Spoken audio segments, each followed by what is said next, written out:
Hi, visionaries and leaders, and welcome to today's show. It's your host, Juliet Olabanji, and you're listening to Made for Influence. Today, we are going to be talking about procrastination. How does it show up in your everyday life? How does it show up in your vision? How does it show up in your calling? What is keeping things waiting? What is keeping things lingering? What are the false beliefs you've had about procrastination?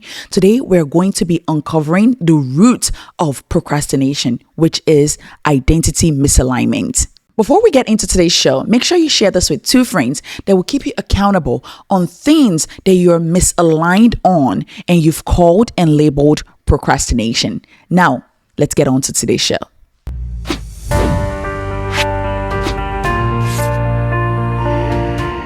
If you keep calling it procrastination, you will never heal what is actually broken. What is broken is your connection to who you really are. Maybe you've said things like, I don't know why I can't just do it. I should be further by now. Or the classic, I just need to get myself together. If that is you, I want you to know that you're not crazy by any means, and you're definitely not broken. What you're feeling is real, but the story you've built around it might not be real. I remember the season like it was yesterday when I was in my Philadelphia town home. I was single, I was ambitious, beautiful. I was living my life, but I was also burning out while chasing everything I thought would prove that I was enough. I was striving, I was working hard, I was always busy, I was pushing. Always performing. Anyone that knew me in that phase of my life would tell you, oh, Juliet, she is a go-getter. She is always busy. Like it's a badge of honor to have a full calendar without taking in rest. That is not the life that I want to live. Although that was not the life I aspired to live. Behind the scenes, I was tired. I was exhausted. And eventually, I was broke. I was disconnected. And honestly, I was very depressed. There were nights where I would sit on the floor of my master's bedroom wondering, how did I get here? I'm smart, I'm driven, but there was an emptiness I felt. Not because I wasn't doing enough though, because everyone around you will tell you, oh yes, that girl, she's always on her P's and Q. But because I wasn't really being me. I wasn't lazy. I wasn't unmotivated. I was just building from a fractured identity.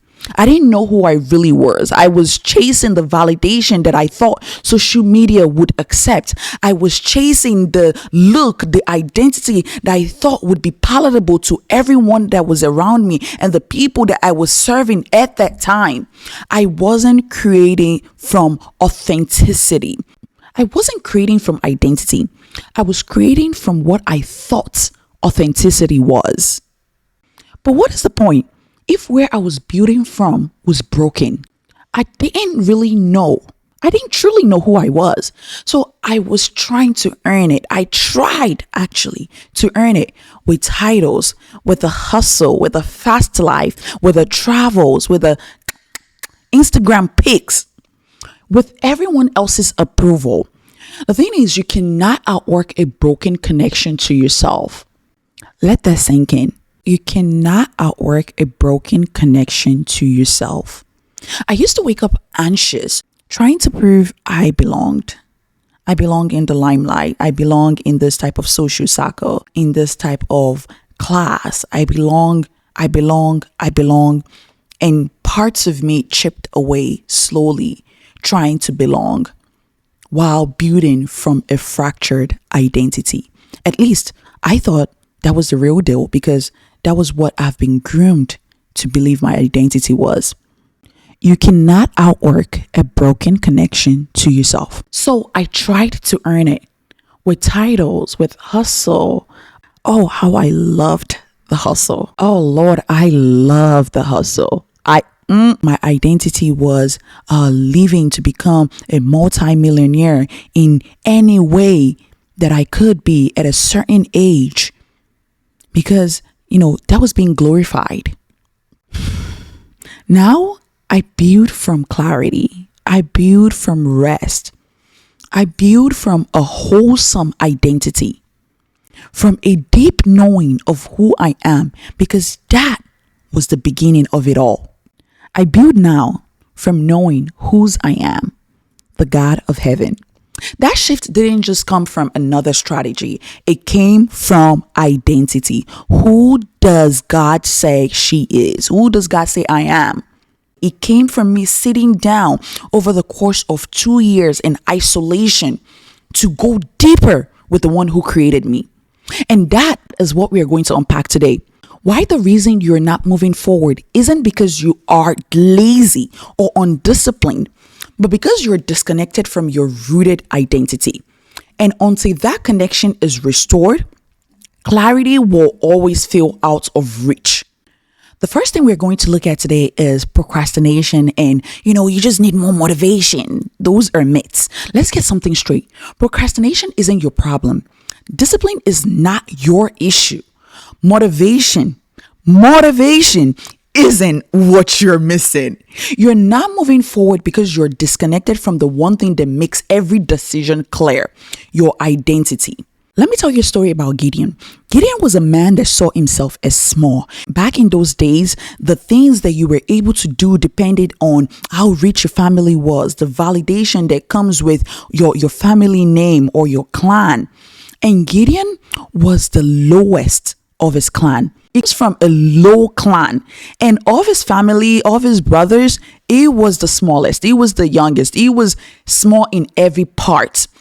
But then there was a time where the call came to Gideon, and the call was, get up, Gideon. It's time for you to do exploits. It's time for you to do great things.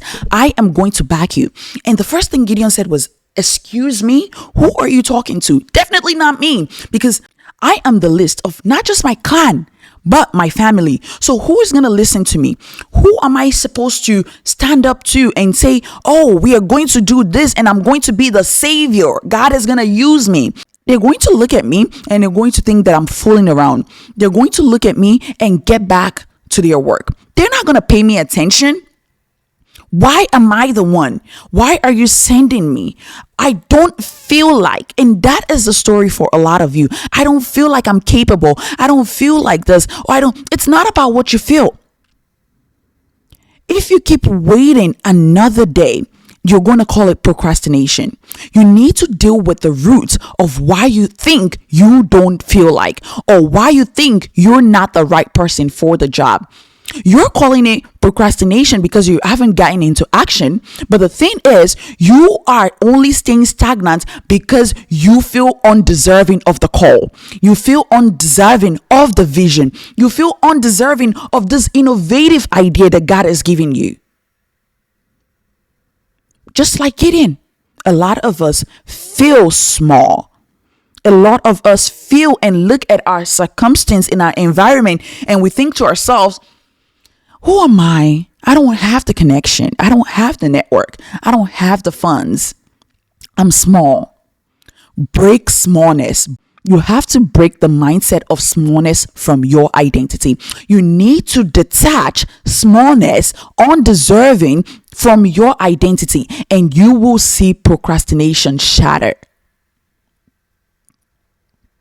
Procrastination shows up when you don't know who you are. Because when you don't know who you are, everything else feels like a question mark. Your vision, your timing, and your next step. You second guess every move that you make. You wait for signs that will never come or that may never come. And you keep tweaking a strategy that is not broken. You are just building from a place that is unrooted. Again, I want to tell you that procrastination is not always laziness. So you're not lazy. A lot of it is the freeze response in the nervous system. When your brain labels something as hard, overwhelming, complex, high pressure, or it's tied to an experience of trauma or an activity of trauma in the past, and not just what it is, an action or a task. It sees it as a threat and decides to freeze up. Your brain and your nervous system actually sees what you're doing or what you're about to do as a threat. So it freezes up. So that big vision, that innovation, it's a threat to your nervous system and it chooses to freeze.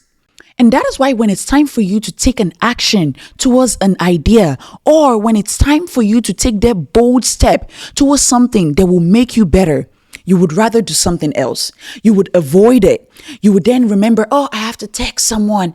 And then you panic at the very last minute and you say things like, oh, I just need to get myself together. No. When we peel off that top layer, what sits on top of the identity that you're currently operating in is anxiety. It's perfectionism. It's trauma. It's anxiety. It's depression. And the big one, fear. Refuse to partner with fear. Refuse to partner with fear. The spirit of fear does not just make you scared of petty little things. It gets in the way of your calling and hinders clarity. It discourages you. It makes you feel inadequate. It makes you feel overwhelmed. It makes you feel stagnant. It puts you in a cycle, your mind, body, spirit, and soul. You get in this cycle of start and stop, in this analysis paralysis mode. And that is why you cannot execute. That is why you're not taking action. I know this firsthand because I would start and stop on great ideas. And when I was on the edge of breakthrough, my nervous system will freeze up. It was trying to protect me from what my mind and my brain perceived as danger because I haven't built the internal capacity for what I desired, for what I wanted. I remember one of my businesses was at 5 figures per month and I knew it was time to scale, but I froze and prioritized something else because my internal capacity couldn't handle it. The fear in me made me confused about what paths to take, what to do. And then I became the person that was fearful of failure. I was scared of failure. I want you to know this. Your procrastination as labeled by you is tied to your fear. And your fear is tied to your movements. And your movements are tied to your obedience, to your calling. So stripping off fear and aligning with a God-given identity ensures that what you once saw as impossible is now what you're walking in. What you once saw as impossible is now what you are working. And that's why whenever God calls someone, it breaks off that incapability. It breaks off that fear. It breaks off that inadequacy. We see it over and over and over again. When it was time for David to fight Goliath, he was ready. He didn't see himself as small compared to the giants. When it was time for Gideon to go save his nation and he gave all these excuses, that was broken off of him. And then he went on his mission. When it's time for you to execute, you don't want to be found in shackles of fear disguised as procrastination. When it's time for you to execute, you don't want to be found with excuses. The one who was sending Gideon knew that this was a recipe for disaster. And the first thing that was changed about Gideon was how he saw himself. He said to the angel of God that came and told him, like, it's time to go and do this big thing for your nation. He said, how do I know that this is true?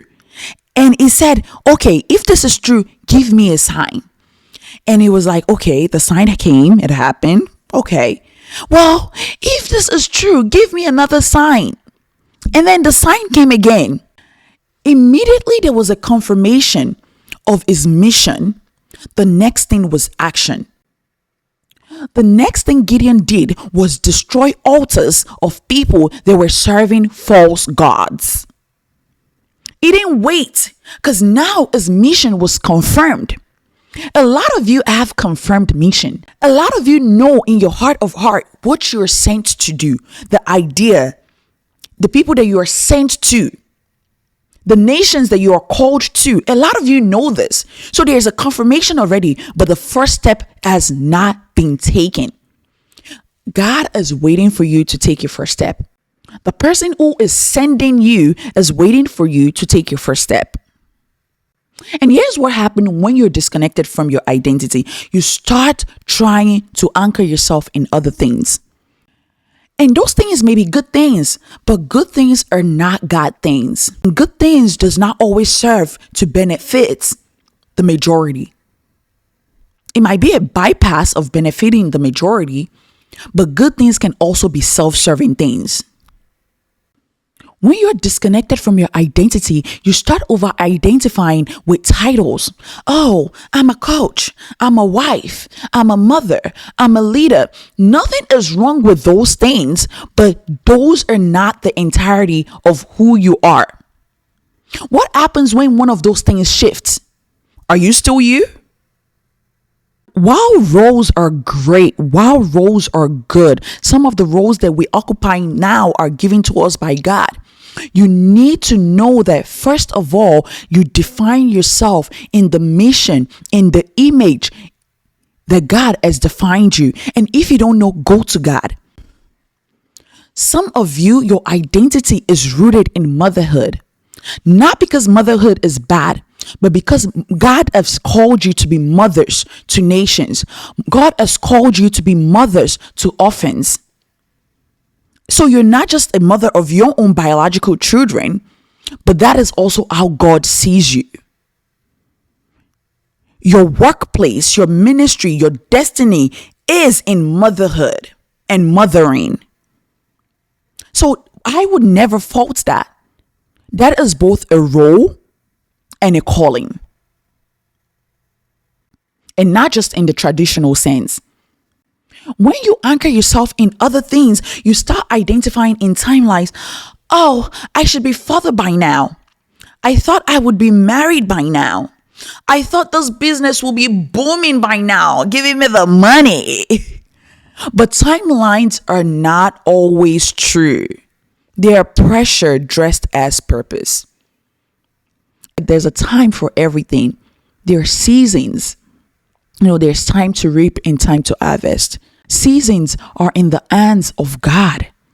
You cannot create your own season and force them into the agenda of God because you have made the mistake of anchoring yourself in things that you thought were good, but they're not God's will.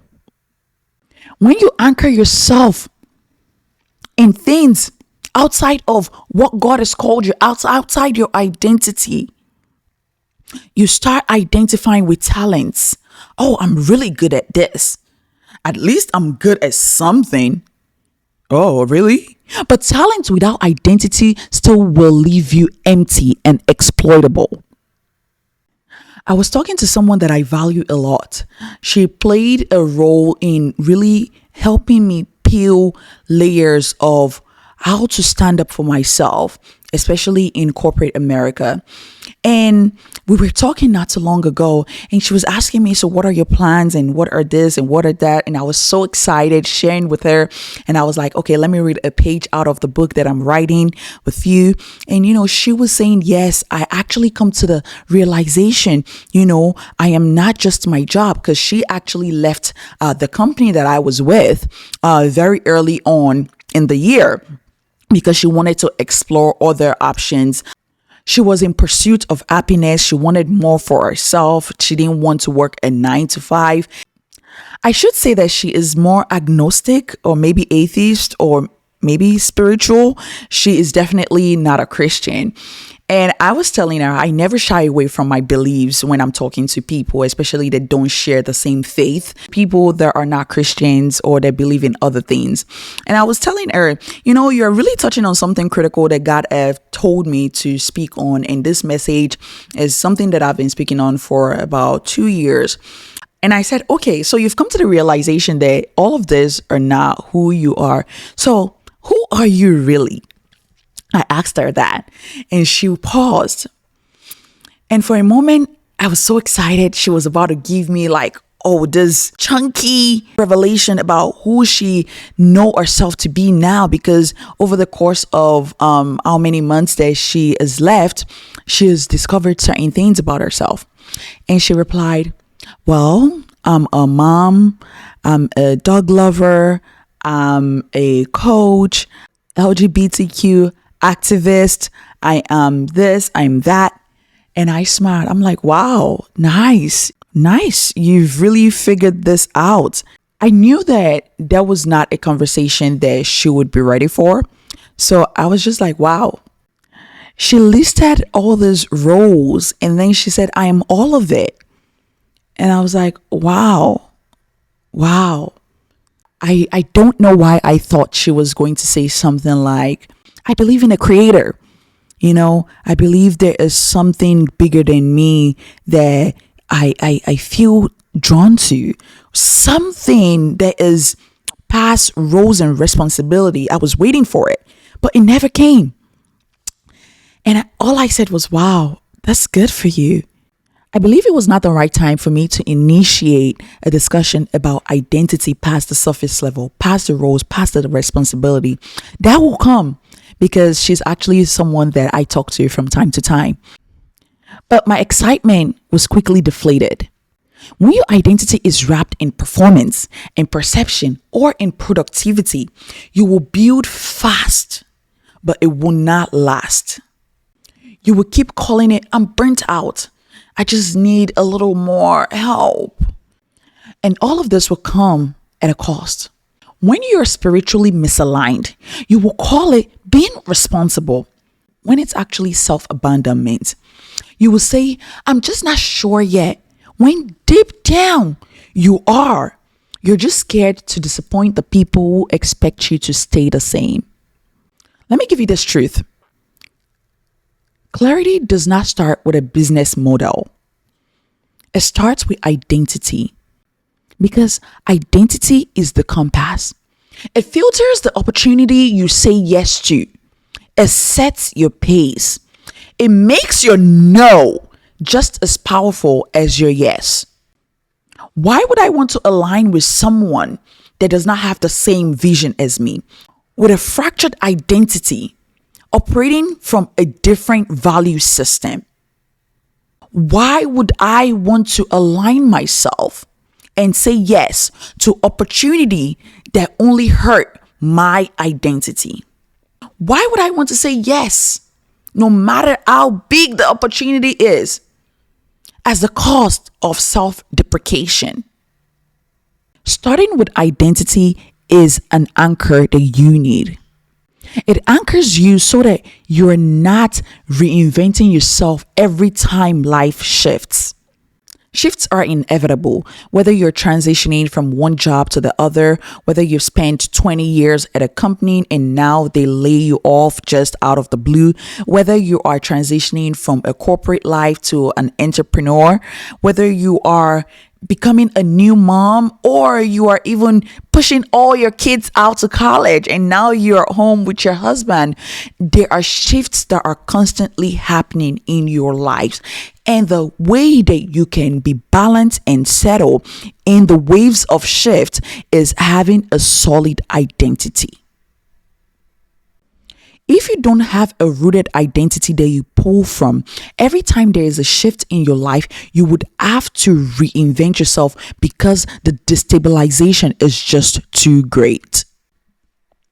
This is why I say you don't need information, you need permission. Permission to allow yourself to stop performing, to stop pretending, to stop trying to build a God-sized vision with people-pleasing hands. Because you're not lazy, you're not broken, you're just disconnected. And it is time to come home to who you really are, who you are made to be. So here is what I want you to walk away with. 1, know that you're not behind. 2, know that you are not failing. And 3, know that you're definitely not lazy. You're just disconnected from the rooted identity that gives you clarity, the identity that gives you courage and direction. But the moment you remember who you are, everything shifts. Here's another thing I want you to do. I want you to write 3 I am statements that ends with because. Well, there would be a continuation. So an example, I am a mother because, you write the reason. I am who I am because you write those reasons. I am a leader because you write this reason. And I want you to see, are these reasons something that would anchor you in this next phase of your life? If they are not, if your answer is no, then you need to realign yourself with something that will stay even when seasons change. I am a leader because God has called me and given me a voice to nations on identity. I, Juliet Olabanji, am a leader because God has given the heirs of this generation to my voice on authority and identity. That is my strength. That is the message. So every time I look at this, even when seasons change, do I still know that God has given me the ears of this generation on identity and authority so that they can build out visions, they can go do exploits? Yes.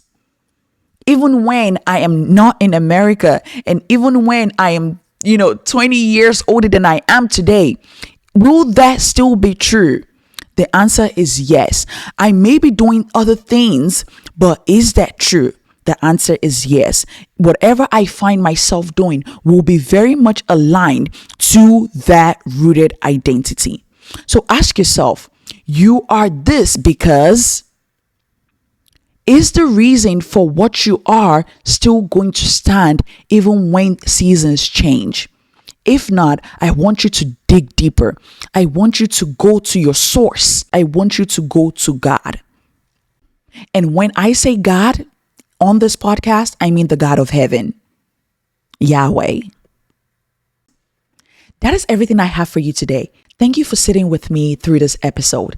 If you are done building from burnout and you're ready to move with boldness and clarity, I want to walk with you. My one-on-one coaching experience, Identity to Impact, is where women come to stop betraying themselves, to stop betraying their vision, and finally build what they've been carrying. It's a 3 months of deep clarity, internal alignment, and bold execution without burnout. DM me the word identity on Instagram. My Instagram is Juliet in Frame. Juliet in Frame. If you enjoyed the show, please give us a rating on your streaming platform and share with your friends. This really helps us out. Until next time, stay rooted, stay bold, and don't you dare play small. Bye-bye.